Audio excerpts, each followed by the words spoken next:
Gas charging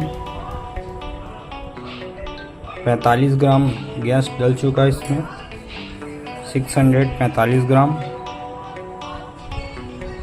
back pressure भी बराबर आ चुका है।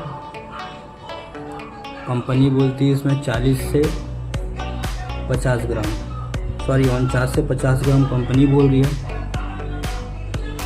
तो इसमें हम गैस डाल रहे हैं अभी 45 ग्राम।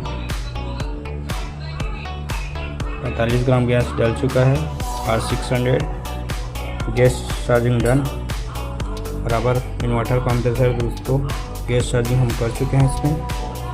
तो हमारा 0 पे SI 12 दिखा रहा है। ये हायर का रेफ्रिजरेटर है। Complete gas charging